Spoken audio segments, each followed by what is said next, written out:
बिस्मिल्लाहिर्रहमानिर्रहीम। काश्तकार दोस्तों, अस्सलाम वालेकुम।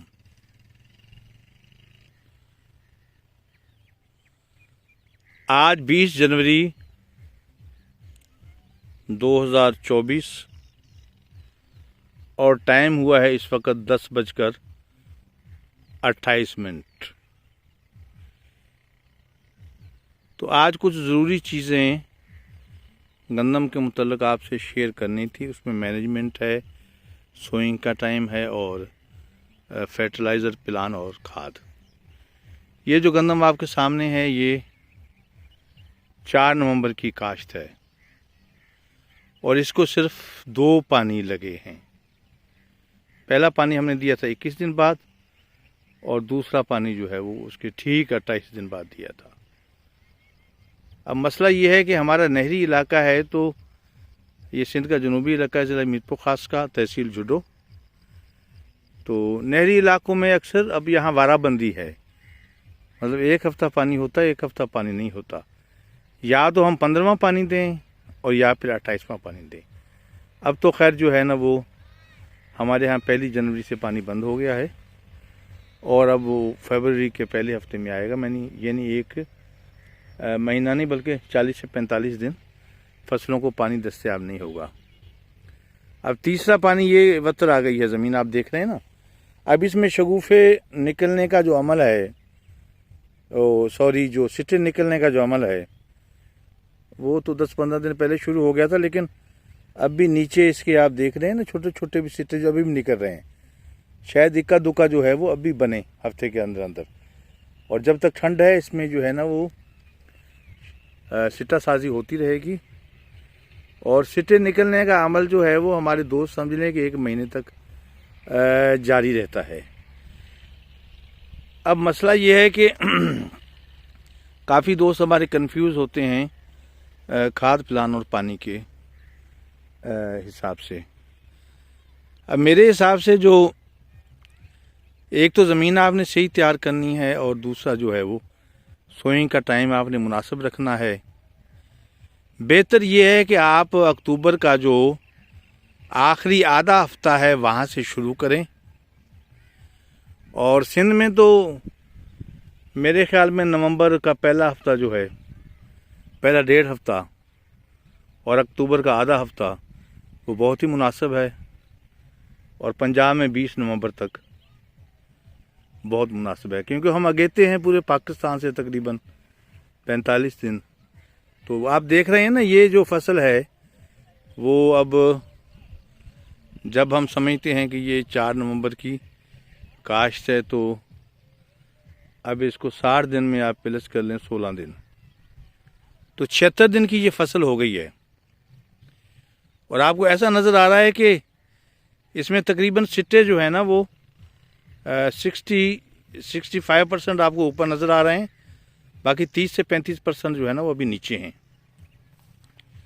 और सिट्टे निकलने का अमल जो है ना वो अभी और भी 1 हफ्ता जो है ना इसमें, और छोटे छोटे भी हैं बिल्कुल, वो देख रहे हैं आप नीचे। तो ये चलता रहेगा।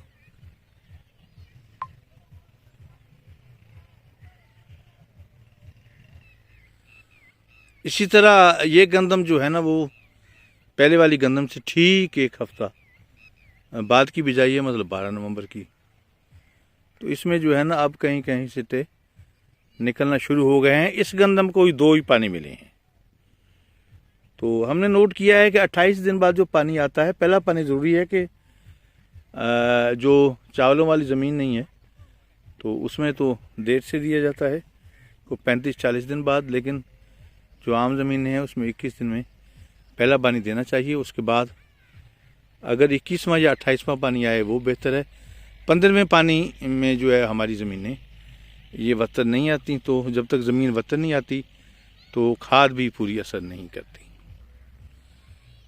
इस गंदम में जो ये गंदम है अकबर 2019 और ये बीज की शरह हमने इसमें दी है 65 किलो पर एकड़। ये पंजाब के हिसाब से तो ज़्यादा है, लेकिन सिंध में क्योंकि हम गपछड़ के तरीके से काश्त करते हैं तो उगाव हमारा उतना अच्छा नहीं होता जितना पंजाब की ज़मीनों में होता है। और इसमें जो अगेती थी थोड़ी एक हफ्ता, इसमें हमने जो है वो बीज की शरह रखी थी 62-63 किलो। हालांकि इसमें भी 65 किलो रख लेते तो वो ज़्यादा बेहतर था। तो माशाल्लाह बेहतर है और सिट्टों की तादाद भी इंशाल्लाह पूरी होगी। अभी तक तो कहीं गिरने का एहतमाल नहीं है, लेकिन अब इसको पानी भी हम मज़ीद 15-20 दिन ठहर के देंगे। अब इस गंदम को जो पानी है अभी चाहिए, क्योंकि अभी 28 दिन हो गए हैं और 2-3 दिन बाद महीना हो जाएगा और इसमें अभी पक्की वत्तर हो गई है ज़मीन में, लेकिन हमारी नहरें बंद हैं तो पानी दस्तयाब नहीं है। इसका इलाज हमने ये ढूंढा है कि हमने खड्डे में पानी जमा कर लिया है, लिफ्ट के ज़रिए इसको पानी लाजमी देंगे, वरना इसकी जो एवरेज है वो 8 से 10 मन मुतासर होगी। अब मेन चीज़ रह गई है इसमें खाद का जो प्लान है। तो इसमें हमने तकरीबन तमाम लवाजमात पूरे किए हैं और इस गंदम को बिजाई के टाइम पे 30 किलो DAP, 2 बोरी BOP सन किराब वालों की, और 1 बैग हमने दिया था सल्फर बेंटोनाइट का, और शायद 2 किलो बोरान भी था। ये तो बिजाई के टाइम पे है। उसके बाद जो है वो 1.5 से 2 बोरी है यूरिया की, ज़बरदस्त यूरिया, और 1 बोरी है अमोनियम सल्फेट की। मतलब जो 2 पानी पहले हैं उसी पे खाद मुकम्मल की है। उसके बाद फिर SOP दी है 12.5 किलो, और 10 किलो दिया है इसमें मैग्नीशियम सल्फेट। तो खाद इसमें मुकम्मल हो गई है पूरी। लेकिन मसला अब ये है कि खाद देने का जो टाइम है मेरे हिसाब से बिजाई में पहले पानी में और दूसरे पानी में आपने सारी खाद दे देनी है, क्योंकि हम तो अगेते हैं। हमारे यहाँ तो 2 पानी के बाद इधर तो सिट्टे निकाल रही है, तो गोब से अब आगे आ गई है, कुछ गोब में भी है, लेकिन इधर सिट्टे 2 पानियों में निकाल चुकी है। तो हम तीसरी पानी पे खाद का इंतज़ार नहीं कर सकते। हमने हर हाल में जो है ना वो 2 पानियों पे खाद मुकम्मल करनी होती है। पंजाब में क्योंकि सिट्टे निकालने का अमल जो है वो थोड़ा लेट शुरू होता है, लेकिन दूसरे पानी के बाद गोब का अमल शुरू हो जाता है। ये चीज़ दोस्त नोट नहीं करते। जब हम गंदम को पंजाब में दूसरा पानी लगाते हैं तो उसके फ़ौरन बाद गोब का अमल शुरू हो जाता है। तो दूसरे पानी पर आपने जो नाइट्रोजन की कमी है जो रह गई है वो आपने देनी है। उसमें आपने पोटाश देना है, बोरान वगैरह जो रह गया है वो देना है, या मैग्नीशियम सल्फेट या फास्फोरस भी देंगे तो या तो MAP की सूरत में देंगे या फिर आप जो है नाइट्रोफास की सूरत में देंगे। फास्फोरस सिर्फ जो है ना वो सोइंग के टाइम पे DAP की सूरत में देना चाहिए। SOP अगर आप देते हैं तो फिर आधी बोरी जो एंग्रो या सोना वालों की है वो 25 किलो आप सोइंग में दे दें, और 12.5 किलो हल पजीर जो मिलती है सारी कंपनियों के पास है, FMC के पास भी है, स्वात एग्रो वालों के पास भी है, बाकी कंपनियों के पास भी है, वो 12.5 किलो आपने फ्लड करनी है दूसरे पानी पे। और फास्फोरस अगर आपने 1 DAP दी है सोइंग में तो कम से कम 1 बोरी NP आप दूसरे पानी पे दें, और फिर आधी से पौन बोरी यूरिया दें। और मैग्नीशियम सल्फेट अगर देना चाहते हैं 8 से 10 किलो वो भी आप एकड़ में दे दें, तो आपकी खाद मुकम्मल हो जाएगी। उसके बाद सिर्फ रह जाएगी आपने अगर फुली स्प्रे करना है। तो इस सूरत में भी ये जो कंडीशन सामने नज़र आ रही है इसमें भी हम जो है वो पोटाशियम सल्फेट, बोरान और जिंक का स्प्रे कर सकते हैं। और इससे पहले का जो मरहला था उसमें हम NPK भी स्प्रे कर सकते थे।